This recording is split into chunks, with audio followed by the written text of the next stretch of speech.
সুতরাং এগুলো আমাদের জন্য বড় বড় অফার, বড় বড় কি অফার। এটা কোনো নবীদের উম্মতদেরকে দান করে নাই, উম্মতে মুহাম্মদকে দান করেছেন। কিন্তু বড় দুঃখের সাথে বলতে হচ্ছে, এখানে আমার মুরব্বীরা আছেন, আপনারা আপনাদের 50 বছর 60 বছর বয়স হয়েছে, কিন্তু কোনোদিন আপনারা শুনেন নাই যে লাইলাতুল বরাত বেদাত। আপনারা শুনেছেন, আপনাদের বয়স আপনারা শুনেছেন, কিন্তু আমার তরুণ প্রজন্মের ভাইয়েরা বলে যে লাইলাতুল বরাত বলতে কোরআন হাদিসে কিছু নাই। আমি এই যে গতকালকে যমুনা টেলিভিশনের মধ্যে দেখলাম যে 2 জন হুজুর লাইভে আসলো, তারা ফতোয়া দিয়ে দিল যে শবে বরাত বলতে কোরআন হাদিসে কোনো শব্দ নাই। অথচ হাদিসের মধ্যে লাইলাতুল নিসফি মিন শাবান, নিসফি মানে হলো অর্ধেক, শাবানের 14 তারিখ দিবাগত রাত বলা হয়েছে। সূরাতুদ দুখানের মধ্যে আল্লাহ তাবারক ওয়া তাআলা ইন্না আনজালনাহু ফি লাইলাতিন মুবারাকাতিন বলা হয়েছে, এবং এটাও বলা হয়েছে এটা একমাত্র আমার উম্মতদেরকে দান করা হয়েছে। জিজ্ঞাসা করুন সুবহানাল্লাহ। প্রত্যেকটা জিনিসের একটা মৌসুম আছে। কি আছে? একটা মৌসুম আছে। যেমন এখন শীতকালীন সবজির মৌসুম। কিসের? সবজির মৌসুম। এখন কিন্তু আপনি আম কাঁঠাল অ্যাভেলেবেল পাওয়া যাবে না। ঠিক যারা চাষাবাদ করে, চাষের একটা কি আছে? মৌসুম আছে। ততরূপ ইবাদতেরও একটি মৌসুম আছে। রমজান মাস হচ্ছে উম্মতি মুহাম্মদের জন্য ইবাদতের মাস। লাইলাতুল বরাতের রাত হচ্ছে এটা মৌসুম, এটা লাইলাতুল বরাতের রাত হচ্ছে উম্মতি মুহাম্মদের ইবাদতের রাত। চিৎকার করে বলুন সুবহানাল্লাহ। তো যারা এই মৌসুমে ইবাদতের রাতকে যারা গুরুত্ব দিতে পারতেছেন তারা ভাগ্যবান। আর যারা এখনো বাসায় বসে গল্প গুজব করতেছে, দোকানের মধ্যে আড্ডা দিচ্ছে, টেলিভিশনের সামনে বসে আছে, এই রাতকে গুরুত্ব দিচ্ছে না, লাইলাতুল বরাতকে বেদাত বলে মসজিদটাকে যারা দূরে চলে গিয়েছে, তাদের পোড়া কমাল। তাদের কি পোড়া কমাল? আমি আপনাদেরকে একটা উদাহরণ দিই। এখন যদি মনে করেন আগ্রাবাদ কাচ্চি ডাইনের মধ্যে যদি বলা হয় 100 টাকা দামে সবাইকে কাচ্চি দেওয়া হবে, তাহলে মানুষ এখানে কি করবে? বিট করবে। এখানে কি করবে? বিট করবে। অনেক সময় যে আমাদের সিমের মধ্যে অফার দেওয়া হয় যে 100 টাকা রিচার্জ করলে 500 মিনিট পাওয়া যাবে। কি পাওয়া যাবে? 500 মিনিট পাওয়া যাবে। আমরা সাথে সাথে কি করি? রিচার্জ করি। তবে তারা একটা টাইম দিয়ে দেয়। কি দিয়ে দেয়? যে আজকেই রিচার্জ করতে হবে। কি করতে হবে? আজকেই রিচার্জ করতে হবে। সুতরাং বলতে চেয়েছিলাম এই লাইলাতুল বরাত এটা আপনার হায়াতের বাজেট থেকে আজকে সূর্য অস্ত যাওয়ার পর থেকে সুবহ সাদিক পর্যন্ত সময়, এই সময়কে যদি আপনি গুরুত্ব দিতে না পারেন, এই সময় ইবাদত করে যদি আল্লাহর কাছ থেকে যদি ক্ষমা চাইতে না পারেন, আগামী লাইলাতুল বরাতের আগে যদি আপনার মৃত্যু হয়ে যায়, আপনি গুনাহগার হয়ে মৃত্যুবরণ করবেন। নাউজুবিল্লাহ বলেন। সুতরাং এটা আমাদের জন্য কি সুবর্ণ সুযোগ। এই রাতকে গুরুত্ব দিতে হবে, ইবাদত বন্দেগীর মাধ্যমে অতিবাহিত করতে হবে। এজন্য আমি কোরআনুল কারীমের সূরাতুল হাশরের 7 নম্বর আয়াতে কারিমা তেলাওয়াত করেছি। আল্লাহ বলতে লাগলেন, ওমা আতাকুমুর রাসূলু ফাখুযুহু, রাসূল তোমাদের কাছে যা কিছু নিয়ে এসেছেন তা তোমরা গ্রহণ করো। চিৎকার দিয়ে বলুন সুবহানাল্লাহ। ওমা নাহাকুম আনহু ফান্তাহু, রাসূল তোমাদেরকে যা কিছু নিষেধ করেছেন তা থেকে বিরত থাকো। চিৎকার দিয়ে বলুন সুবহানাল্লাহ। ওয়াত্তাকুল্লাহ, তোমরা আল্লাহকে বেশি বেশি ভয় করো। ইন্নাল্লাহ শাদীদুল ইকাব, আল্লাহর শাস্তি হচ্ছে বড় কঠিন। তাহলে রাসূল আমাদের কাছে লাইলাতুল বরাত নিয়ে এসেছেন। লাইলাতুল বরাতকে যখন আপনি গ্রহণ করবেন, আপনার দ্বারা কখনো গুনাহ সংঘটিত হতে পারে না। লাইলাতুল বরাতে যখন আপনি তওবা করে ফিরে আসবেন, আপনার দ্বারা জিনা ব্যভিচার সংঘটিত হতে পারে না। এই জন্য আমরা লাইলাতুল বরাতকে গ্রহণ করব। লাইলাতুল বরাতকে যদি আপনি গ্রহণ করেন, ওয়াত্তাকুল্লাহ, আপনি তাকওয়া অবলম্বন করতে পারবেন। চিৎকার করুন সুবহানাল্লাহ। ইন্নাল্লাহা শাদীদুল ইকাব। আর যদি লাইলাতুল বরাত থেকে যদি আপনি দূরে সরে যান, অবহেলার মাধ্যমে কাটিয়ে দেন, তাহলে আপনি আল্লাহর কঠিন শাস্তির জন্য অপেক্ষা করেন। নাউজুবিল্লাহ বলেন। সুতরাং আমরা যারা আজকে মসজিদে উপস্থিত হয়েছি, আমরা বড়ই ভাগ্যবান। এবং নবীজি বিভিন্ন হাদিসের মধ্যে এই লাইলাতুল বরাতের ফজিলত বর্ণনা করেছেন। রাউসাতুল আফকার সেই কিতাবের মধ্যে ঈসা আলাইহিস সালাতু ওয়াস সালামের একটা ওয়াকিয়া, একটা ঘটনা বর্ণনা করেছেন। ঈসা আলাইহিস সালাতু ওয়াস সালাম তিনি একদিন পাহাড়ে যাচ্ছেন। কোথায় যাচ্ছেন? পাহাড়ে। সেখানে পাহাড়ে যাওয়ার সময় দেখলেন যে একটা একেবারে ধবধবে একবার একটা সাদা পাথর। কি? একটা সাদা পাথর। ঈসা আলাইহিস সালাতু ওয়াস সালাম সেই পাথরের দিকে বারবার তাকাচ্ছিলেন। তখন আল্লাহ তাআলা ইলহাম করলেন, আল্লাহ তাআলা ঈসা আলাইহিস সালাতু ওয়াস সালাম থেকে জানতে চাইলেন, ওগো ঈসা, এই পাথর কি তোমার বেশি সুন্দর লেগেছে? তুমি কেন এই পাথরের দিকে বারবার তাকাচ্ছ? চিৎকার দিয়ে বলুন সুবহানাল্লাহ। তখন ঈসা আলাইহিস সালাতু ওয়াস সালাম বলে, আল্লাহ, এই পাথরটা এত সুন্দর কেন? তখন আল্লাহ বলতে লাগলেন, ঈসা, পাথরের ভিতরে যা আছে তা দেখলে তুমি তো আরো আশ্চর্য হয়ে যাবে। চিৎকার দিয়ে বলুন সুবহানাল্লাহ। তখন ঈসা আলাইহিস সালাতু ওয়াস সালাম বলে, আল্লাহ, পাথরের ভিতরে কি আছে আমি তা দেখতে চাই। চিৎকার দিয়ে বলুন সুবহানাল্লাহ। তখন সেই পাথরটা দ্বিখণ্ডিত হয়ে গেল। পাথর দ্বিখণ্ডিত হয়ে গেল। সেই পাথরের ভিতরে ঈসা আলাইহিস সালাম দেখতে পেলেন যে একজন মানুষ নামাজরত অবস্থায় রয়েছে, তার এক পাশে একটা আঙ্গুর গাছ রয়েছে আর একটা ঝর্ণা রয়েছে। চিৎকার দিয়ে বলুন সুবহানাল্লাহ। নামাজ যখন শেষ করলেন, ঈসা আলাইহিস সালাম ওই ব্যক্তির সাথে মোলাকাত করলেন, সাক্ষাৎ করলেন, মুসাহাবা করলেন, জিজ্ঞাসা করলেন, তুমি এই পাথরের ভিতরে কিভাবে স্থান পেয়েছো? ওই ব্যক্তি বলে, আমি আল্লাহর কাছে আরজি জানিয়েছিলাম যে আল্লাহ, আমাকে এমন একটা জায়গা দেন যেখানে শুধু আপনার ইবাদত করব, দুনিয়ার কোনো চিন্তাধারা আমার থাকবে না। চিৎকার দিয়ে বলুন সুবহানাল্লাহ। তখন আল্লাহ আমাকে পাহাড়ে দিলেন, সেখানেও আমি শান্তি পাচ্ছি না। আল্লাহকে আবার বললেন, আল্লাহ, আমাকে এমন একটা জায়গায় স্থান করে দাও যেখানে শুধু আপনার ইবাদত বন্দেগী করতে থাকবো। চিৎকার দিয়ে বলুন সুবহানাল্লাহ। তখন আল্লাহ আমাকে পাথরের ভিতরে স্থান দিয়েছেন। সুবহানাল্লাহ। আমি এই আঙ্কুর গাছ থেকে রিজিক এবং খাবার গ্রহণ করি এবং ঝর্ণা থেকে পানি গ্রহণ করি। দিনের বেলায় আমি রোজা রাখি, রাতের বেলায় সারা রাত আল্লাহর ইবাদত বন্দেগী করতে থাকি। চিৎকার দিয়ে বলুন সুবহানাল্লাহ। তখন ঈসা আলাইহিস সালাম জিজ্ঞাসা করলেন, আপনি এখানে কতদিন যাবত আল্লাহর ইবাদত করতে লাগলেন? বললেন, আমি 400 বছর যাবত আল্লাহর ইবাদত করতেছি। সুবহানাল্লাহ। ঈসা আলাইহিস সালাম আশ্চর্য হয়ে গেলেন, আল্লাহর কাছে আরজি করলেন, আল্লাহ, হয়তো ইনি আপনার সবচেয়ে নেককার বান্দা। কি বলেছেন? ইনি হয়তো আপনার সবচেয়ে নেককার বান্দা, ইনি হয়তো আল্লাহ আপনার কাছে সবচেয়ে গ্রহণীয়।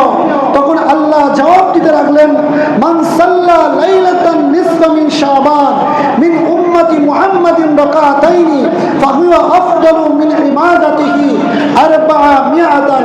আল্লাহ বলতে লাগলেন, ও ঈসা, সেই নেককার বান্দা নয়, নেককার বান্দা ওই বান্দাগুলো যে উম্মতে মুহাম্মাদিরা লাইলাতুল বরাতে যদি 2 রাকাত নফল নামাজ আদায় করে, ওই ব্যক্তি 400 বছর ইবাদত করে তার আমলনামার মধ্যে যেই সওয়াব সে লিখে নিয়েছে, উম্মতে মুহাম্মাদিরা লাইলাতুল বরাতের রাতে 2 রাকাত নফল নামাজ পড়লে আল্লাহ তাআলা তাদের আমলনামার মধ্যে সেই সওয়াব দান করবেন। চিৎকার দিয়ে ঈসা আলাইহিস সালাম আল্লাহর কাছে আরজি জানালেন, আল্লাহ, আমি উম্মতে মুহাম্মাদীদের অন্তর্ভুক্ত হতে চাই। সুবহানাল্লাহ।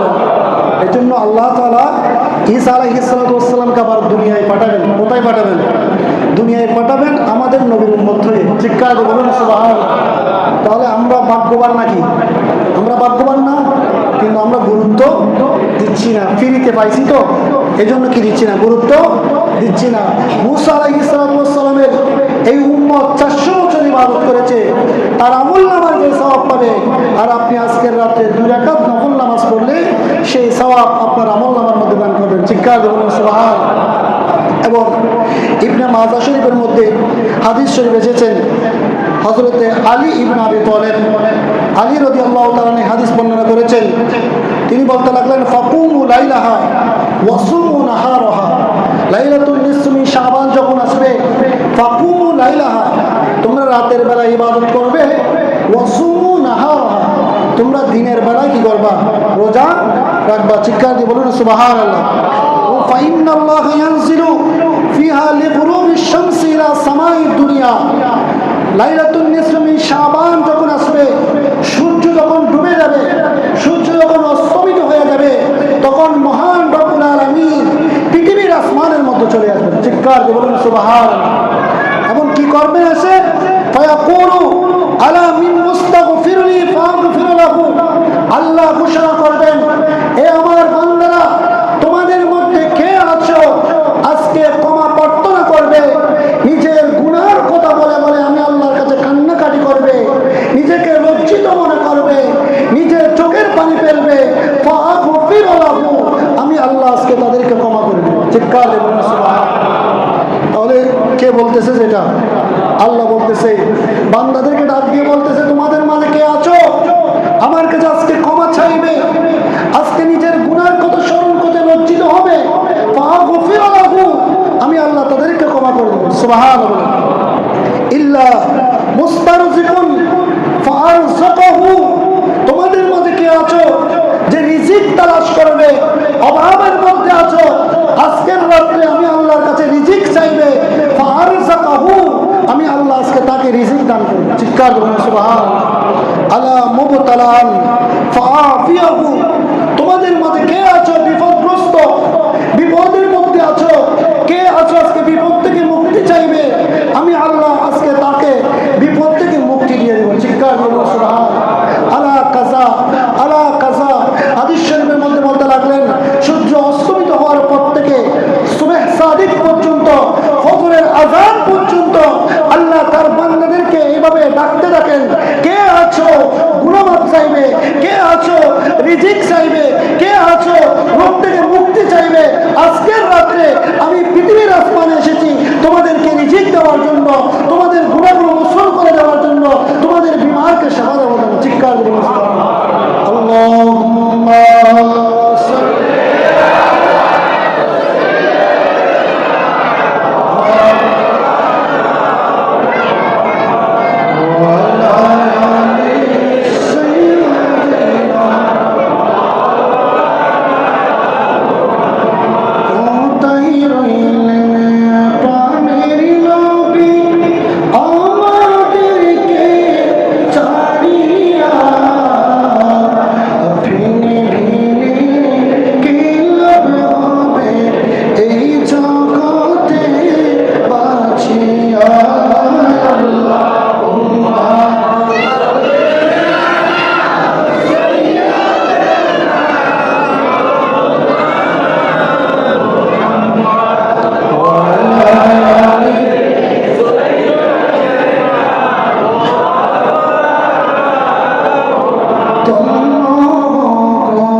এবং আমাদেরকে এক একটা পুরস্কারের কথা ঘোষণা করেছেন। এবং আর এক হাদিসের মধ্যে, এই হাদিসটা ইমাম বাইহাকী শুআইবুল ঈমানের মধ্যে কোট করেছেন। মিশকাত শরীফের মধ্যে ওই হাদিসটা রয়েছেন। মা আয়েশা সিদ্দিকা রাদিয়াল্লাহু তাআলা আনহা, নবীজির স্ত্রী, তিনি বর্ণনা করতে লাগলেন, নবীজি যখন লাইলাতুল নিসফ মিন শাবানের রাত আসলো, নবীজি মা আয়েশাকে বললেন, ওগো আমার স্ত্রী, আপনি কি জানেন আজকের রাতটা কোন রাত? চিৎকার দিয়ে বলুন সুবহানাল্লাহ। মা আয়েশা বলেন, ইয়া রাসূলুল্লাহ, আজকের এটা কোন রাত? তখন নবীজি বলেন, আজকের রাতটা এমন একটা রাত যে আজকে আল্লাহ তাআলা বনি আদমের যতগুলো সন্তান জন্মগ্রহণ করবে নামগুলো আল্লাহ আজকে লিপিবদ্ধ করবেন। চিৎকার করুন সুবহানাল্লাহ। এবং যারা মৃত্যুবরণ করবে তাদের নামগুলো আল্লাহ লিপিবদ্ধ করবেন আজকের এই রাত্রে। চিৎকার বলুন সুবহানাল্লাহ। এবং বান্দাদের আমলগুলো আজকের রাত্রে আল্লাহর দরবারে উত্তোলন করা হবে। কার ব্যবসায়ী লাভবান হবে, কার ব্যবসার মধ্যে লস হবে, কার উপর বিপদ আসবে, আজকেই সব কিছু আল্লাহ তাবারক ওয়া তাআলা আজকেই সিদ্ধান্ত নিয়ে নেবেন। চিৎকার বলুন সুবহানাল্লাহ। নবীজি বলেন, আমি এই রাত্রে এই জন্য ইবাদত করতেছি যে আমার যখন দুনিয়া থেকে বিদায় নেওয়ার তারিখটা যখন লেখা হবে তখন আমি নবী যেন ইবাদত অবস্থায় থাকি। চিৎকার বলুন সুবহানাল্লাহ। আমি রোজা রাখতেছি এই জন্য আমার আমলগুলো যখন আল্লাহর কাছে উত্তোলন করা হবে তখন আমি রোজা অবস্থায় যেন থাকি। চিৎকার বলুন সুবহানাল্লাহ। তাহলে আমাদেরকে কি শিক্ষা দিলেন? আজকের রাতটা কিসের মাধ্যমে কাটাইতে হবে? ইবাদতের মাধ্যমে কাটাইতে হবে। কারণ আজকে আপনার তাকদীরের ফয়সালা হবে। কি হবে? আপনার তাকদীরের ফয়সালা হবে। আপনার হায়াতের বাজেট আগামী লাইলাতুল বরাত আছে কি নাই সেটা আজকের রাত্রে সিদ্ধান্ত হয়ে যাবে। সুতরাং আল্লাহর কাছে আমরা কান্নাকাটি করে ফরিয়াদ করব, আল্লাহ রে, হয়তো আগামী লাইলাতুল বরাতের আগেই আমার মৃত্যুটা হয়তো লেখা থাকতে পারে। এই জন্য আল্লাহ আজকের লাইলাতুল বরাতের রাত্রে আমাকে ক্ষমা করে দেন। চিৎকার দিয়ে বলুন সুবহানাল্লাহ। যারা মারা গিয়েছে, যারা কবরের বাসিন্দা হয়েছে, তারা আফসোস করে বলতে থাকে, আল্লাহ আমাদেরকে আরেকটা লাইলাতুল বরাতের সুযোগ দাও। চিৎকার দিয়ে বলুন সুবহানাল্লাহ। আমরা আজকে গুরুত্ব দিচ্ছি না। যারা কবরের মধ্যে চলে গিয়েছে তারা আজকে বলতেছে, আল্লাহ আরেকটা বার সুযোগ দাও, আরেকটা বার যদি লাইলাতুল বরাতের আমাদেরকে সুযোগ দেওয়া হয় সারা রাতটা আমরা মসজিদের মধ্যে অতিবাহিত করবো, শুধু আপনার ইবাদত বন্দেগী করতে থাকবো। চিৎকার দিয়ে বলুন সুবহানাল্লাহ। তাহলে আমরা যে সুযোগ পেয়েছি আমরা ভাগ্যবান না? হয়তো আগামী লাইলাতুল বরাতে আপনি এভাবে উপস্থিত নাও হতে পারে। যেমন মৃত্যুরা আরেক হাদিসের মধ্যে রয়েছেন, যারা মৃত্যু ব্যক্তি তারা লাইলাতুল বরাত যখন আসে, লাইলাতুল কদর যখন আসে, ইয়মুল আশুরার রাতগুলো যখন আসে এবং জুমার রাতগুলো যখন আসে, তাদের রূহটা প্রত্যেকের দরজায় দরজায় দরজায় উপস্থিত হয়। চিৎকার দিয়ে বলুন সুবহানাল্লাহ। এবং উপস্থিত হয়ে তারা বলতে থাকে যে, ও আমার কন্যা সন্তান, ও আমার পুত্র সন্তান, ও আমার পরিবার পরিজন, আমরা তো এখন ঈসা আলাইহিস সালামের মুহতাজ হয়েছি। এই কবরের মধ্যে আমাদের জন্য কোনো খাবার পাঠাইতে হয় না, কোনো কাপড় চোপড় পাঠাইতে হয় না। আমাদের জন্য শুধু একটাই জিনিস এখানে আসে, সেটা হচ্ছে দোয়া। চিৎকার দিয়ে বলুন সুবহানাল্লাহ। আজকের রাত্রে তারা ঘরের দরজায় এসে এসে বলবে যে, তোমরা আজকের এই বরকতমণ্ডিত রাতে আমাদের জন্য একটু দোয়া করো। চিৎকার দিয়ে বলুন সুবহানাল্লাহ। ফাইন লাম ইয়াজিদু শাইআন ইয়ারফাউ বিল হাসরা। এবং এটা বলেছেন, অন্ততপক্ষে আমাদের জন্য তোমরা একটু পুরো রুটি হলেও সদকা করো। চিৎকার দিয়ে বলুন সুবহানাল্লাহ। যখন তারা এসে দেখে যে তার সন্তান তার জন্য দোয়া করতেছে, তার নাতিরা তার জন্য দোয়া করতেছে, পুত্র সন্তানরা তার জন্য দোয়া করতেছে, তারা তাদের জন্য সদকা করতেছে, তখন তারা খুশি মনে ফিরে যায়। আর যদি সেই ঘরের মধ্যে যদি দোয়াই না হয়, টিভির পর্দায় বসে থাকে, নামাজও না হয়, তাদের জন্য যদি কোনো সদকাই করা না হয়, তারা তখন পেরেশানি হয়ে ফিরে যায়। নাউজুবিল্লাহ বলেন। তাহলে তাদের জন্য কি করতে হবে? দোয়া করতে হবে। যাদের কবরস্থান দূরে, আপনি এখানে বসেও জিয়ারত করলে হয়ে যাবে, এখানে বসেও জিয়ারত করতে পারবেন। আর যাদের কবরস্থান কাছে, কবরের পাড়ে গিয়ে তাদের জন্য দোয়া করবেন। আজকের রাত্রে যদি তাদের জন্য দোয়া করেন, তারাও খুশি হবে এবং আপনার দোয়ার কারণে তাদের কবরে যদি কোনো আযাব হয়ে থাকে আল্লাহ তাআলা মাফ করে দেবেন। চিৎকার দিয়ে বলুন সুবহানাল্লাহ। তবে এই লাইলাতুল বরাতে আমরা যদি নিজেদের পাপগুলো যদি মোচন করতে চাই, এতক্ষণ তো আপনারা শুনেছেন যে আল্লাহ আজকের রাত্রে সবাইকে কি করে দেবে? ক্ষমা করে দেবে। কখন করে দিবে? যখন আমরা ক্ষমা চাওয়ার মতো চাইতে পারবো। ক্ষমা চাওয়ার মতো চাইতে পারবো। এখন আপনি এখানে ক্ষমা চাইছেন, মসজিদ থেকে বের হয়ে আবার কি হয়ে গেলেন? পাপ কাজে লিপ্ত হয়ে গেলেন। তাহলে তার জন্য ক্ষমা চাওয়া না চাওয়াকে সমান। আজকের রাত্রে এটাও বলেছেন নবীজি যে কিছু ব্যক্তিকে ক্ষমা করবেন না। এক নম্বর হলো ইল্লা লিমুশরিকিন, যারা মুশরিক, যারা কি মুশরিক, তাদেরকে আল্লাহ কি করবেন না? ক্ষমা করবেন না। আল্লাহর সাথে যারা শিরিক করেছে, যদি তাওবা না করে, কি না করে, যদি তাওবা না করে, তাওবা করলে আল্লাহ কি করে দিবেন, ক্ষমা করে দিবেন। দ্বিতীয় নম্বর হলো আও মুশাহিন, যাদের অন্তরে হিংসা রয়েছে, কি রয়েছে, হিংসা রয়েছে। আপনি আল্লাহর কাছে কান্নাকাটি করেন, আল্লাহ আমাকে ক্ষমা করে দেন, আল্লাহ আমাকে মাফ করে দেন, আল্লাহ আমি বড় পাপী, আমি বড় গুনাহগার, কিন্তু আপনার অন্তরের মধ্যে এটা রয়েছে আপনার ভাইকে আপনি ক্ষমা করবেন না। নাউজুবিল্লাহ বলেন।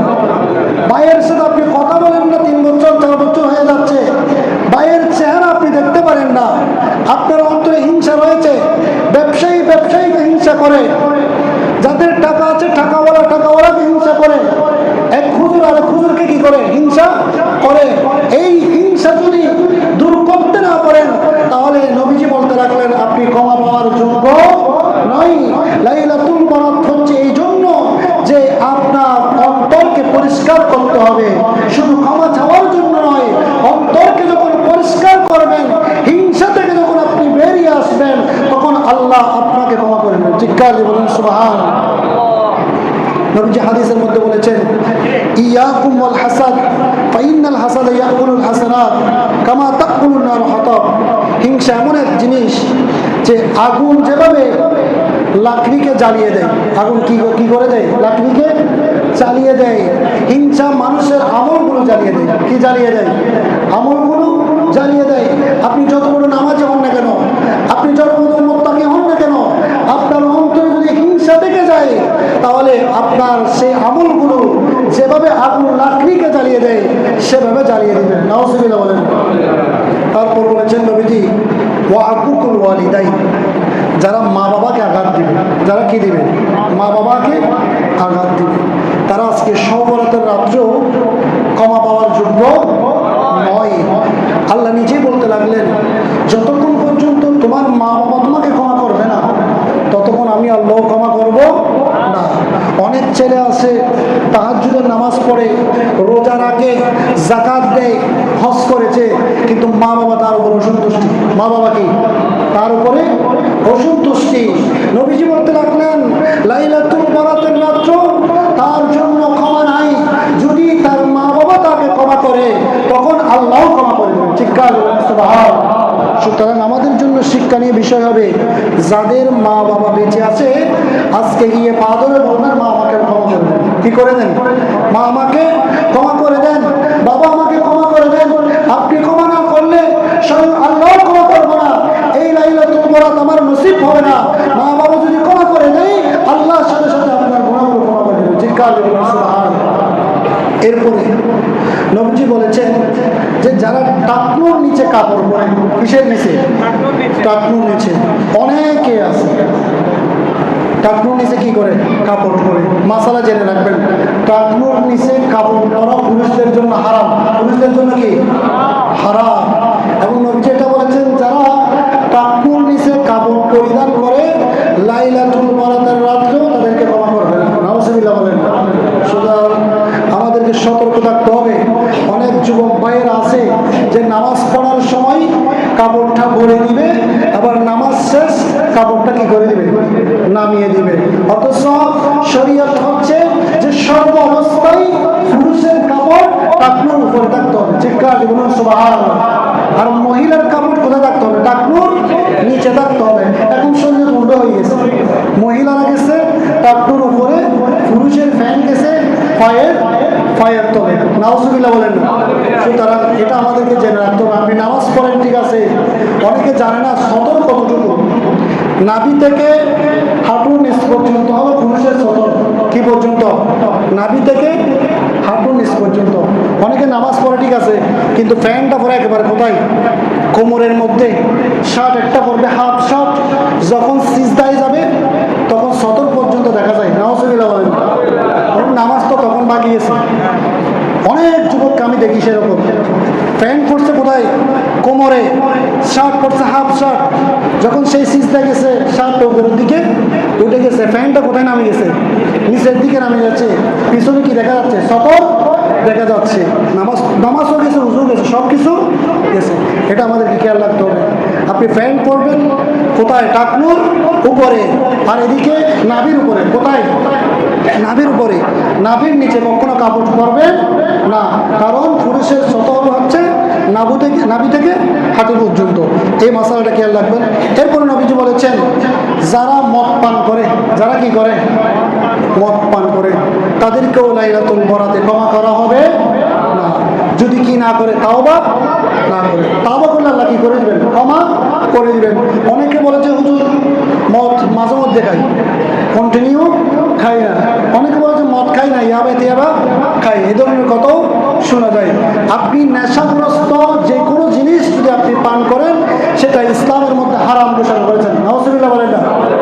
এই মদ পান যারা করে, শরাব পান যারা পান করে, যারা ইয়াবা খায়, বাবা খায়, তারা যদি তওবা না করে, এই লাইলাতুল বরাতের রাত্র তারা ক্ষমা পাওয়ার যোগ্য নয়। যদি ক্ষমা পাইতে হয় তাহলে অবশ্যই তাদেরকে কি করতে হবে, তওবা করতে হবে। আল্লাহ রাব্বুল আলামিন কোরআনুল কারীম সূরা তাহরীমের ৮ নম্বর আয়াতের মধ্যে বলতে লাগলেন, ইয়া আইয়ুহাল্লাযীনা আমানু তুবু ইলাল্লাহি তাওবাতান নাসুহা, হে ঈমানদারগণ, তোমরা এমন ভাবে তওবা করো, এমন ভাবে তওবা করো যেভাবে গাভী থেকে দুধ দোহন করলে সেই দুধগুলো গাভীর স্থানে ফিরিয়ে দেওয়া যায়। গাভী থেকে কি দুধ দহন করলে সেই দুধকে আর ফিরিয়ে দিতে পারবেন?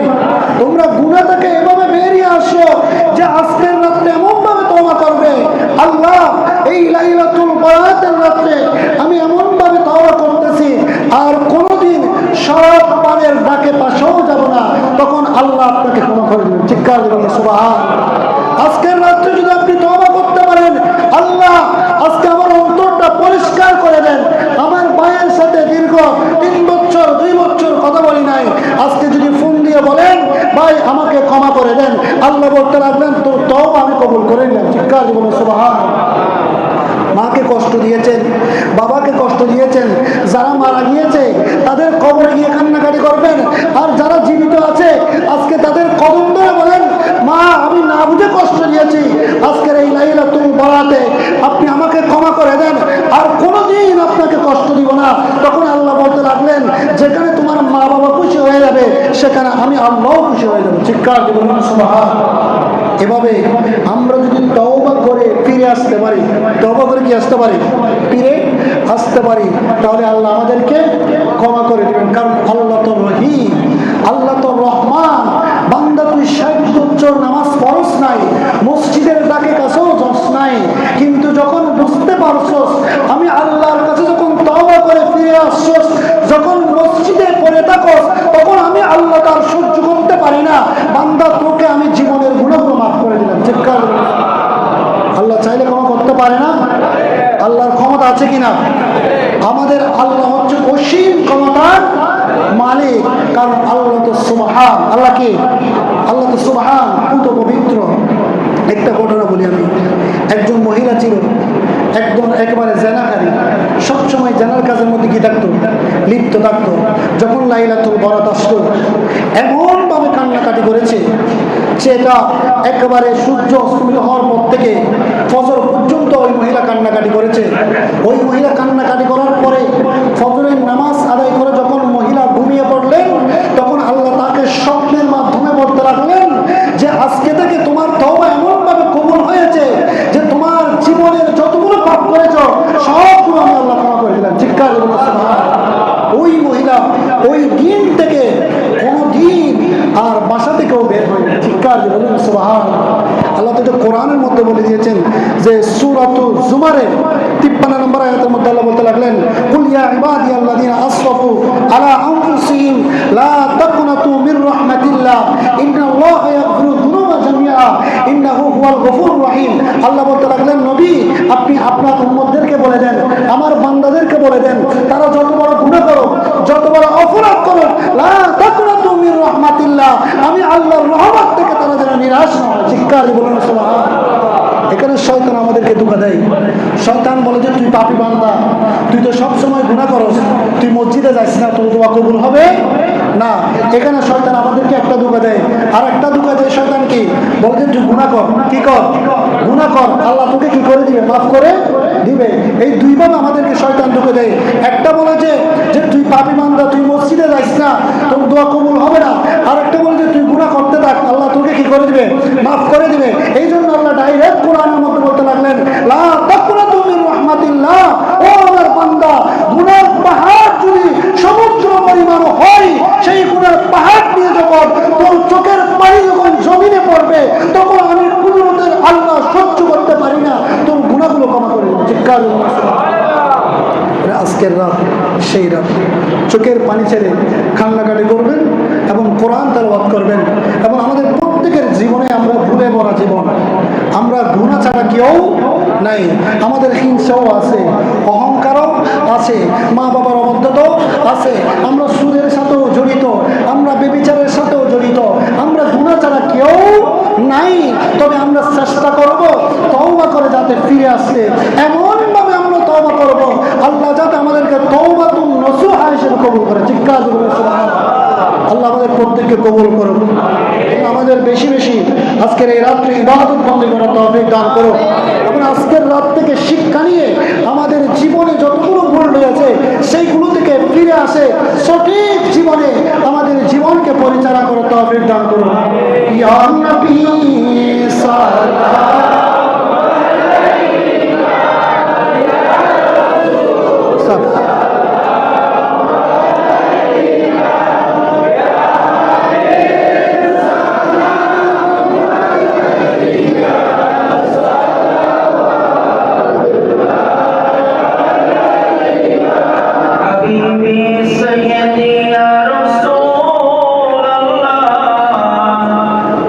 وسلم عليك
ইলাহা